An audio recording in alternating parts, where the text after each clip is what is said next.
Bismillahirrahmanirrahim. Assalamualaikum warahmatullahi wabarakatuh. Alhamdulillahi rabbil alamin. Wa bihi nasta'inu ala amri dunya waddin. Tsumma salatu wassalamu ala asyrafil anbiya'i wal mursalin. Nabiyina wa habibina Muhammadin wa ala alihi wa ashabihi wa man sara ala najihi ila yaumiddin. Allahumma subhanaka la ilma lana illa ma 'allamtana innaka antal alimul hakim. Wa tub 'alaina innaka antat tawwabur rahim.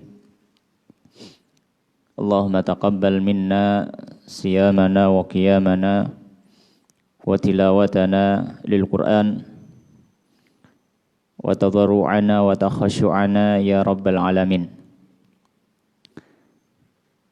Rabbi shrah li sadri wa yassir li amri wahlul 'uqdatan min lisani yafqahu qawli.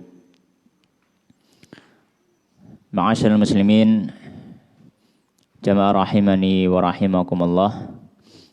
Alhamdulillah, kembali kita bersyukur pada Allah Subhanahu wa taala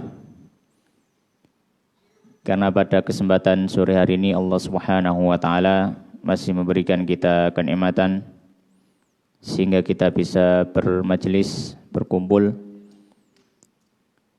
dalam suasana yang semoga diberkahi Allah Subhanahu wa taala, suasana ibadah, suasana puasa, dan kita memanfaatkan sembari menunggu waktu berbuka puasa dengan membaca salah satu risalah yang ini adalah lanjutan dari kajian kita selama Ramadan di Masjid Imam Syafi'i ini, yaitu membaca kitab Asrarus Shaum yang ditulis oleh Al-Imam Al-Ghazali rahimahullahu rahmatan wasi'ah. Dan insyaallah pada kesempatan sore hari ini kita melanjutkan dari apa yang disampaikan oleh Al-Imam Al-Ghazali rahimahullahu ta'ala tentang masalah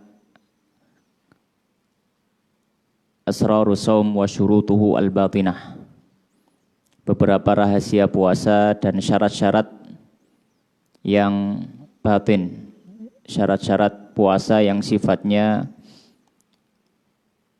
tidak bisa diindra namun bisa dirasakan. Di mana di sini musannif rahimahullah taala beliau mengatakan bismillahirrahmanirrahim, qala al-musannif rahimahullah taala wa nafa'ana bi ilmi fid dunya wal akhirah wa dakhalahu fasiyah jannatihi Allahumma amin. Asrarus shaumi wa syurutuhu al-batinati. Rahasia-rahasia puasa atau pasal bab pembahasan tentang beberapa rahasia puasa dan syarat-syarat yang sifatnya batin. Beliau mengatakan i'lam, ketahuilah, anna shauma thalathu darajatin. Bahwasanya puasa itu terbagi menjadi 3 derajat. Al-Imam Al-Ghazali rahimahullah ta'ala beliau menyampaikan bahwasanya puasa manusia itu ada 3 tingkatan. Yang pertama beliau mengatakan shaumul umum, puasa yang sifatnya umum. Puasa yang hampir setiap orang muslim mampu untuk melakukannya. Yang kedua kata beliau wasaumul khususi, puasa khusus. Puasa khusus ini tingkatan di atasnya, di mana tidak semua orang bisa melakukannya dengan baik. Tingkatan yang terakhir beliau mengatakan wasaumu khususil khusus, puasa khusus yang sangat khusus. Ini adalah tingkatan yang terakhir. Maka di sini beliau mulai membahas satu persatu tentang apa yang dimaksud dengan shaumul umum, apa yang dimaksud dengan shaumul khusus, ada apa yang dimaksud dengan shaumu khususil khusus. Beliau membahas satu persatu. Yang pertama beliau mengatakan amma shaumul umumi, adapun puasa yang sifatnya umum, fahuwa kafful batni, yaitu menahan diri atau menahan perut, wal farji dan kemaluan, an qadha'i syahwati dari keinginan syahwatnya.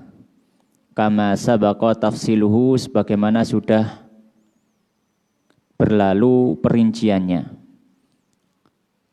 Beliau menyampaikan puasa yang pertama ini puasanya orang umum. Di mana maksudnya puasa orang umum ini adalah puasa yang mencukupkan diri, menahan diri dari pembatal puasa secara zahir, yaitu apa? Tidak makan, tidak minum, tidak berhubungan suami istri. Jadi yang ditahan itu dari anggota tubuhnya itu hanya perut dan juga farji saja. Ini puasa umum. Disebut puasa umum karena memang keumuman orang mampu melakukannya. Tidak akan berat. Selama orang itu memiliki keimanan kepada Allah Subhanahu wa taala. Ya. Dia tidak makan, tidak minum, tidak berhubungan suami istri. Maka ini kata Imam Ghazali itu tingkatan paling bawah dari tingkatan orang yang puasa. Kemudian beliau mengatakan wa amma saumil khusus, wa amma saumul khusus. Yang kedua adalah adapun puasa khusus. Ini tingkatan atasnya. Kata beliau fahuwa kaffus sam'i, yaitu dia menahan pendengarannya, wal basari menahan pandangannya, wal lisani menahan lisannya, wal yadi menahan tangannya, wal rijli menahan kakinya, wasairil jawarihi dan seluruh anggota badan yang lainnya, anil athami dari dosa. Ini tingkatan puasa khusus. Di mana puasa khusus ini bukan hanya menahan syahwat perut dan syahwat kemaluan, tapi menahan seluruh syahwat anggota badan. Jadi cakupannya lebih luas, yang ditahan lebih banyak, godaannya pun lebih besar. Di mana menahan pandangan, menahan pendengaran, menahan lisan, menahan tangan, menahan kaki, dan seluruh anggota badan ditahan dari berbagai macam dosa dan kemaksiatan. Maka ini tingkatan yang kedua bagi orang yang berpuasa. Ya, dan kalau orang bisa melakukan tingkatan yang kedua ini, maka Masya Allah. Ya, salah satu keutamaan yang Allah Subhanahu wa taala berikan, karena tidak semua orang mampu melaksanakannya. Yang terakhir, yang ketiga, kata beliau, wa amma saumu khususil khusus. Adapun puasa yang sifatnya khusus atau sangat-sangat khusus, tingkatan yang paling atas, kata beliau, fasaumul qalbi. Yang puasa selain anggota badannya, hatinya juga ikut puasa. Hatinya juga ikut puasa. Sekarang bukan hanya menahan fisik yang sifatnya terlihat, namun lebih kepada menahan dari sesuatu yang sifatnya maknawi tidak terlihat. Kata beliau, fasaumul qalbi. Puasanya hati. Puasa dari apa? Anil himamid daniyah wal afkarid dunyawiyah. Dari keinginan-keinginan yang rendah serta pikiran-pikiran yang duniawi yang berlebihan. Ya. Maka ini yang ditahan itu bukan sesuatu yang bisa diindra, karena yang ditahan itu adalah keinginan. Yang ditahan itu adalah niat hati. Yang ditahan itu adalah perasaan di dalam jiwa manusia. Makin akan sangat sulit sekali. Ya, sangat sulit sekali. Tapi kalau misalkan ada orang yang mampu melakukannya, maka sesungguhnya orang tersebut sudah diberikan kebaikan yang banyak dari Allah Subhanahu wa taala.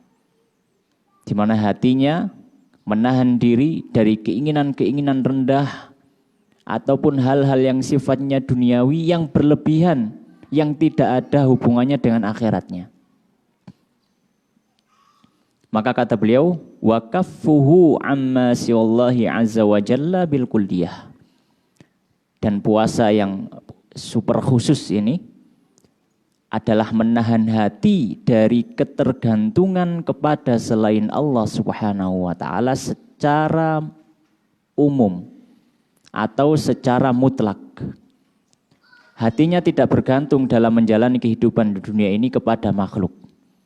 Hatinya hanya bergantung kepada Allah Subhanahu wa taala. Maka orang semacam ini sudah berhasil memuasakan hatinya dari keinginan selain keinginan Allah Subhanahu wa taala.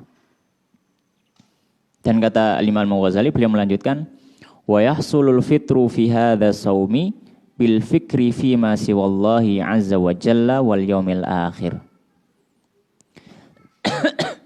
Kata beliau, dan jenis tingkatan yang ketiga ini maka dianggap batal, sudah gagal untuk berada di level ketiga puasa yang super khusus ini.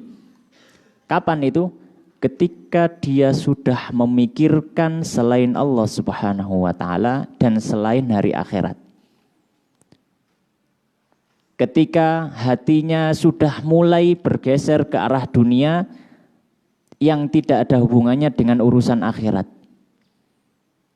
Maka kata beliau, itu sudah dianggap sebagai pembatal tingkatan puasa ketiga tadi, yang paling tinggi. Wabil fikri fid dunya, dan juga batal dengan memikirkan permasalahan dunia, illa dunya turaduliddin, kecuali urusan dunia yang ada hubungannya dengan agama. Kecuali urusan dunia yang ada hubungannya dengan agama.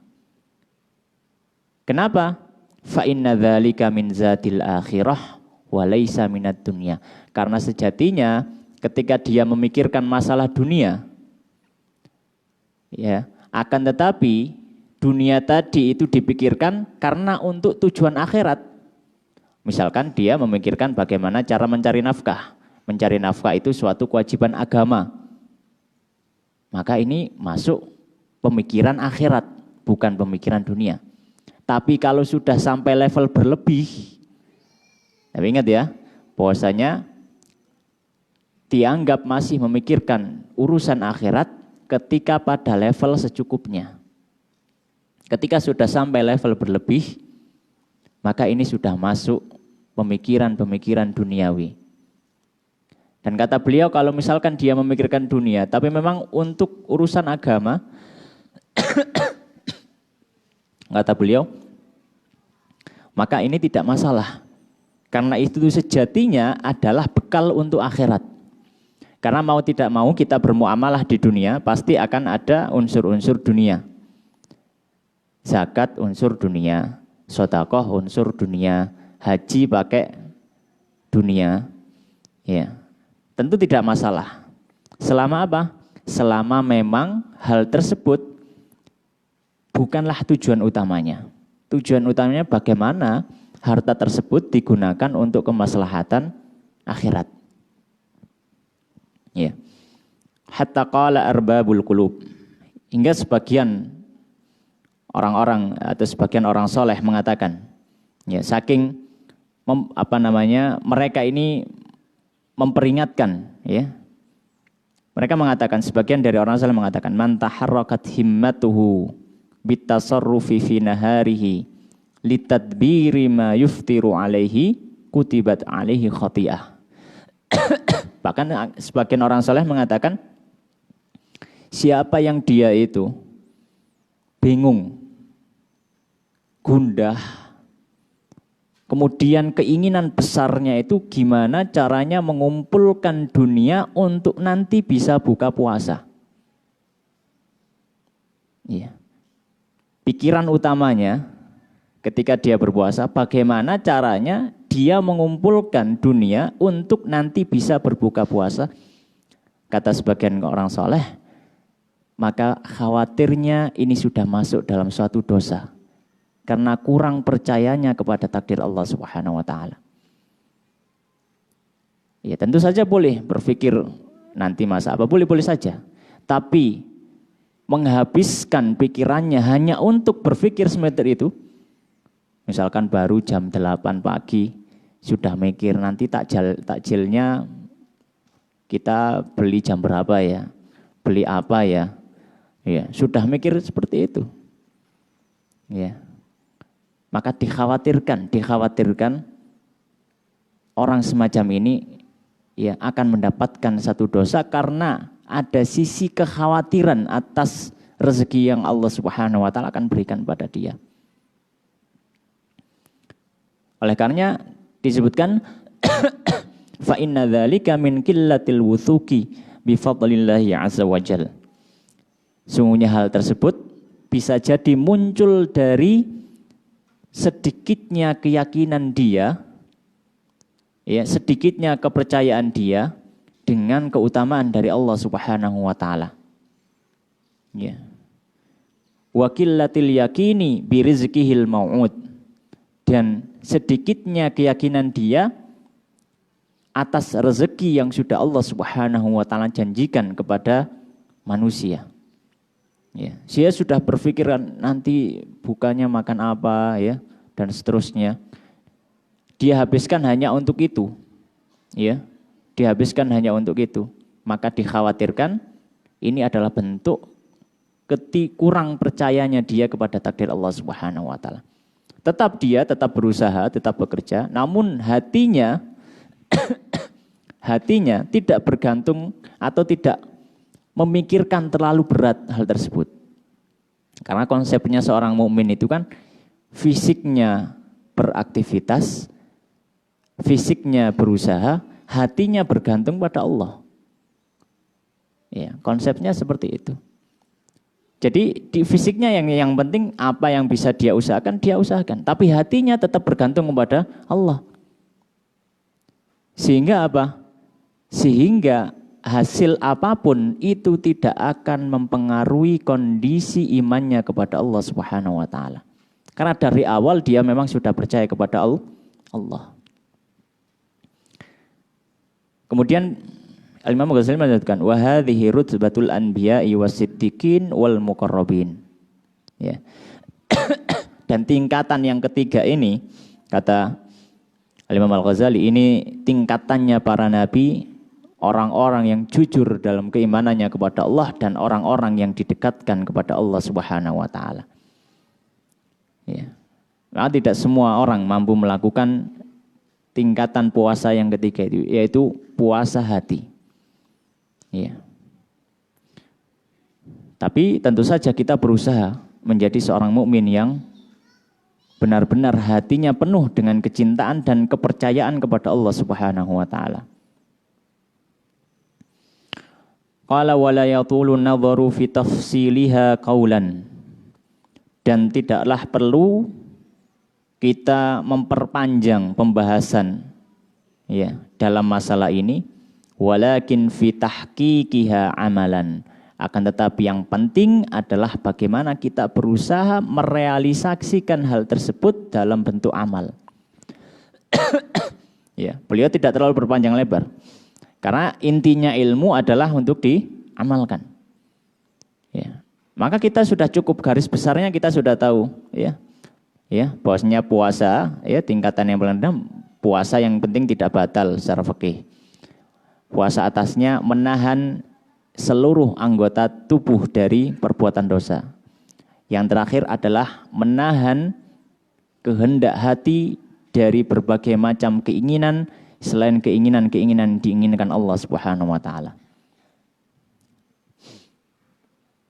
Kemudian beliau mengatakan qala fa innahu iqbalun bikunhil himmati 'ala Allah azza wajal. Sesungguhnya tingkatan puasa ini adalah dengan menghadirkan diri dengan seluruh keinginan, dengan seluruh hatinya menghadap kepada Allah Subhanahu wa taala. Wansirafun an ghairillahi subhanahu wa ta'ala, dan berpaling dari segala macam makhluk selain Allah Subhanahu wa ta'ala. Wa talabbasa bima'na qawlihi azza wa jal, dan selalu mengingat firman Allah Subhanahu wa taala, "Qulillah." Katakan cukup Allah semata. "Tsumma dzarhum fi khawdihim yal'abun."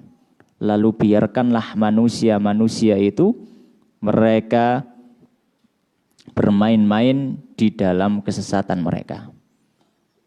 Dalam artian bagi seorang muslim ya, yang menjadi titik pusaran kehidupannya hanyalah Allah Subhanahu wa taala. Ya.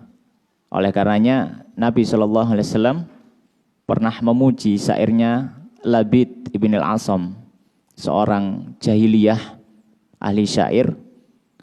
Beliau memiliki beberapa syair, tapi ada satu syair yang sangat disenangi Nabi sallallahu alaihi wasallam. Ya.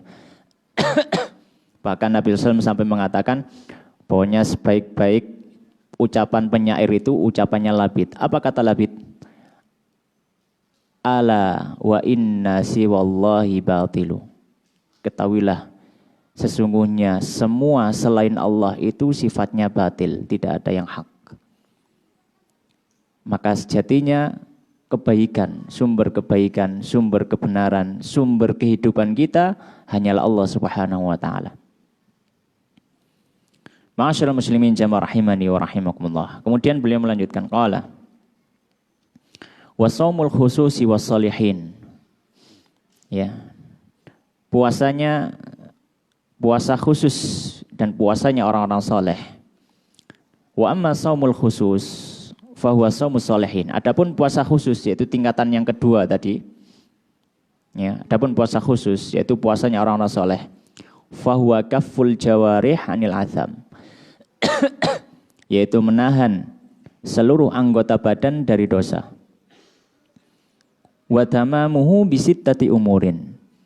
Dan hal ini disempurnakan dengan menahan 6 anggota badan atau 6 perkara. Ya. Untuk mencapai derajat saumul khusus, puasa yang kedua, puasanya orang-orang saleh. Yang pertama saumul basar, puasanya mata. Puasa pandangan. Ketika berpuasa bukan hanya menahan syahwat perut dan syahwat kemaluan, namun juga pandangan ditahan. Kata beliau, ghaddul basari wa kaffuhu, yaitu dengan menundukkan pandangan dan menahannya. Anil ittisa'i fin nadhari, dari berlebih-lebihan dalam memandang. Illa kulli ma yudhammu wa yukrahu, kepada setiap perkara yang dicela dan dibenci. Maka kita diberikan fasilitas Allah Subhanahu wa taala berupa alat penglihatan mata. Mata ini diberikan Allah Subhanahu wa taala, fungsinya adalah untuk melihat. Dan objek yang kita lihat berbagai macam. Maka ketika puasa, marilah kita mencoba untuk benar-benar memanfaatkan fasilitas Allah berupa mata ini hanya dalam perkara yang diridhai Allah saja. Karena memang puasa adalah, atau Ramadan adalah syahrut tarbiyah, bulan untuk latihan. Semuanya serba kita latih, kita tajamkan hati kita. Kita tajamkan kedekatan kita kepada Allah Subhanahu wa taala itu di bulan Ramadan. Memang tempatnya kita berlatih. Kata beliau, hendaknya ketika berpuasa, yang pertama menahan pandangan dari setiap perkara yang dibenci oleh syariat. Wa ila kulli ma yushghilul qalba wa yulhi an dzikrillahi azza wajal. Dan menahannya dari berbagai macam perkara yang bisa menyibukkan hati dan bisa melalaikan dari zikir mengingat Allah Subhanahu wa taala. Ya. Maka hendaknya ketika berpuasa janganlah kita memandang kepada sesuatu yang bisa melalaikan dari mengingat Allah Subhanahu wa taala. Atau yang bisa menyibukkan hati kita dari memikirkan Allah Subhanahu wa taala. Qala sallallahu alaihi wasallam, Nabi sallallahu alaihi wasallam bersabda dalam satu hadis yang diriwayatkan oleh Al-Hakim. Beliau mengatakan an-nadhratu sahmun masmumun min sihami iblis. Pandangan mata itu adalah anak panah beracun dari anak panah iblis. La'anahullah, semoga Allah melaknat iblis. Faman tarakaha, maka siapa yang dia berhasil meninggalkan pandangannya, khaufan minallah, dan dia lakukan itu karena takut kepada Allah, bukan karena apa, tapi karena takut kepada Allah. Kata Nabi SAW, atahullahu azza wa jalla imanan, maka Allah Subhanahu wa taala akan berikan di dalam hatinya rasa keimanan, yajid halawatahu fi qalbihi, yang akan dia rasakan manisnya iman tersebut di dalam hati. Ya. Oleh karenanya keimanan itu atau manisnya iman tidak semua orang bisa merasakannya. Bahkan orang muslim pun kadang tidak merasakan manisnya imannya dirinya sendiri. Karena untuk bisa merasakan manisnya iman itu butuh upaya.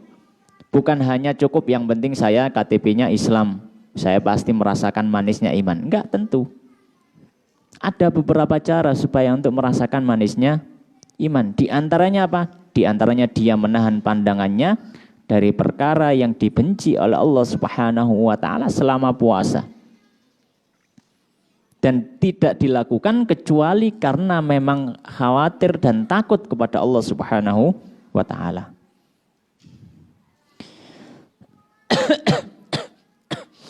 Warawa Jabir an Anas,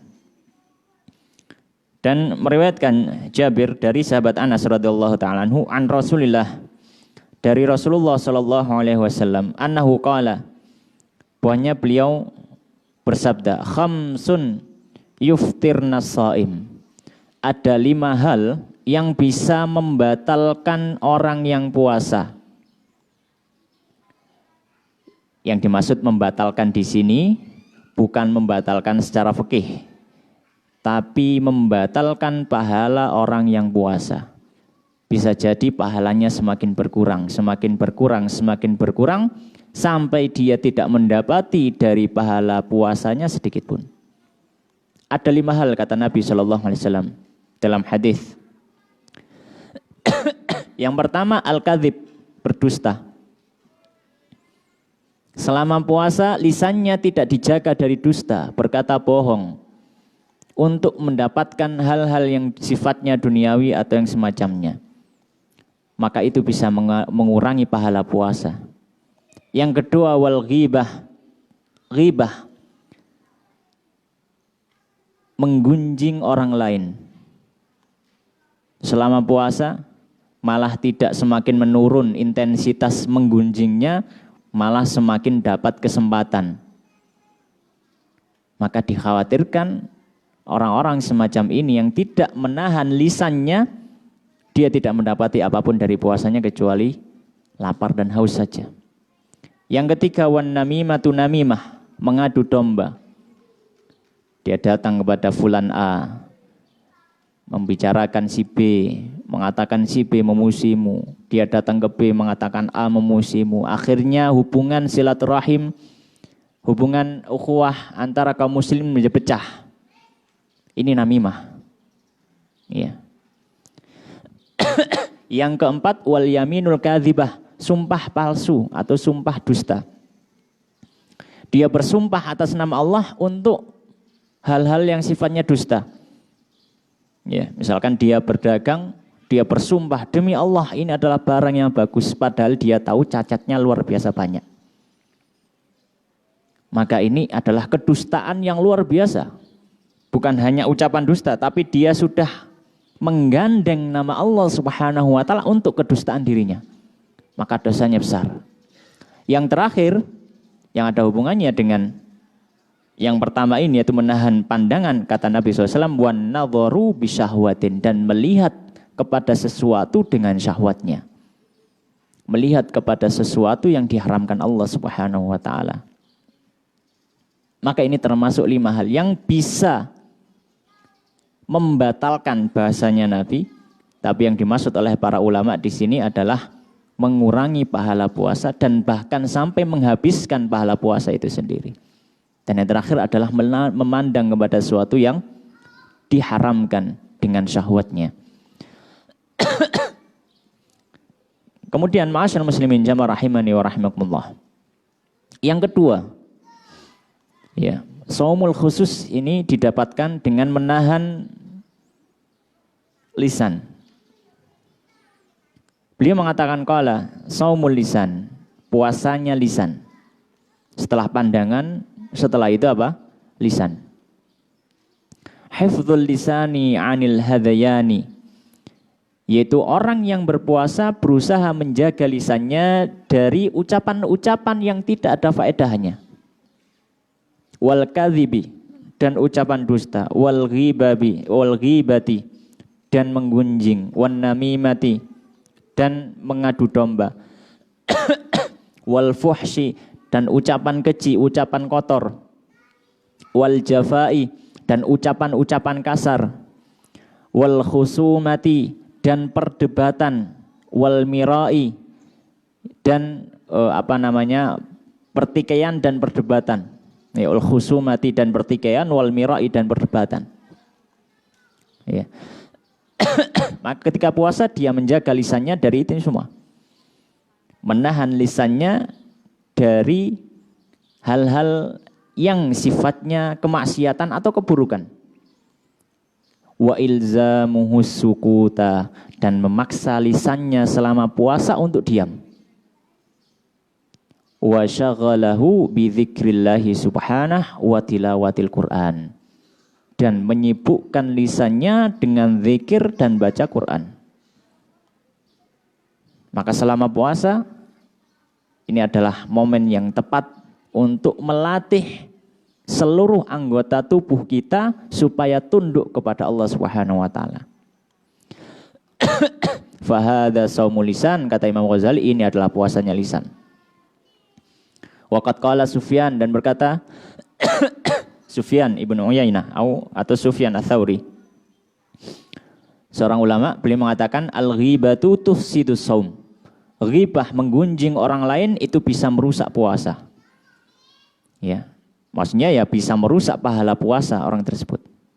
Rawahu Bishr ibn al-Harith anhu, diriwayatkan oleh Bishr bin Harith. Wa rawa Laits an Mujahid, dan Laits ibn Sa'ad meriwayatkan dari Imam Mujahid, muridnya sahabat Ibnu Abbas. Beliau mengatakan khaslatani yufsidani siyam, dua perkara yang bisa merusak puasa. Apa itu? Yang pertama al-ghibah, yaitu ghibah, menggunjing, wal kadhibu, dan yang kedua adalah dusta. Maka dua perkara ini merusak pahala puasa. Wa qala sallallahu alaihi wasallam, dan Nabi sallallahu alaihi wasallam bersabda, innamas shaumu junnatun, sesungguhnya puasa itu ibarat tameng, menjadi penghalang tubuh kita untuk mendekati kemaksiatan. Harusnya seperti itu, fungsi puasa harusnya seperti itu. Oleh karenanya Nabi melanjutkan,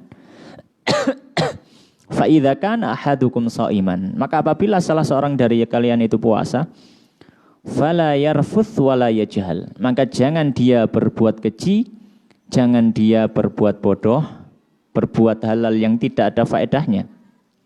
Wa in imru'un qatalahu, dan apabila ada seseorang yang memeranginya, maksudnya di sini menyerangnya, au syatamahu, atau ada orang yang mencelanya, falyakul, maka hendaknya dia mengatakan inni shaimun, sungguhnya aku sedang puasa. Inni shaimun, sungguhnya aku sedang puasa. Dia ingatkan dirinya bahwasanya dia sedang puasa. Maka puasa itu harusnya menjadi alarm untuk tubuh kita supaya tidak melanjutkan tindakan kemaksiatan yang akan kita lakukan. Oleh karenanya puasa disifati Nabi sallallahu alaihi wasallam sebagai tameng. Karena fungsinya tadi untuk sebagai apa? Semacam alarm bagi tubuh kita supaya tidak melanjutkan keinginan perbuatan dosa yang akan kita lakukan. Wa jaa fil khabar, dan diriwayatkan dalam satu riwayat, annam ra'ataini shamata, ada 2 perempuan yang berpuasa ala ahdi Rasulillah di zaman Nabi sallallahu alaihi wasallam. Fa ajhadahumal ju' wal 'atash fi akhirin nahar. Dan kedua wanita tadi itu merasakan rasa lapar dan rasa haus yang sangat-sangat ya, yang begitu parah di akhir waktu siangnya, sudah sore ya, dia sangat-sangat lapar ya, 2 wanita tadi. Ya. Hatta kadata an tatalaffa. Ya. Hingga hampir saja keduanya ini membatalkan puasanya karena rasa lapar dan haus yang luar biasa. Fa ba'atsata ila Rasulillah. Kemudian keduanya mengirim satu utusan kepada Nabi sallallahu alaihi wasallam, yasta'dzinanihi fil iftar. Minta izin untuk supaya bisa membatalkan puasanya. Fa arsala ilaihima qadahan. Kemudian Nabi memberikan kepada keduanya satu wadah air. Waqala, kemudian Nabi sallallahu alaihi wasallam bersabda, kullahuma qi'a fihi ma akaltuma. Ya. Ketika 2 wanita tadi meminta izin untuk membatalkan puasanya, maka Nabi sallallahu alaihi wasallam memberikan satu wadah bejana yang tidak ada isinya, kosong. Dan kata Nabi sallallahu alaihi wasallam, katakan pada kedua wanita tadi supaya memuntahkan apa yang sudah dimakan. Ya. Maka agak heran karena dia belum makan apapun. Ya, dia belum makan apapun kok disuruh muntahkan makanan. Maka akhirnya datanglah bejana tadi, kemudian faqa'at ihdahuma nisfahu daman abitan wa lahman gharidhan. Maka salah satu dari wanita tadi memuntahkan darah dan daging yang segar. Waqa'atil ukhra mithla dhalik. Yang satunya juga memuntahkan muntahan yang sama. Jadi memuntahkan darah dan memuntahkan semacam daging. Hatta mala'atahu. Hingga wadah yang diberi Nabi tadi penuh dengan darah tadi.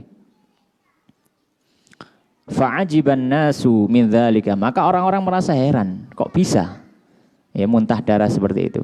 Faqala sallallahu alaihi wasallam, maka Nabi SAW mengatakan, hatani somata amma ahallallahu lahuma. Kedua wanita ini puasa, menahan dirinya dari perkara yang dibolehkan. Apa itu? Makan minum. Makan minum kan hukumnya boleh. 2 wanita ini memang puasa, memang menahan diri dari perkara yang dibolehkan.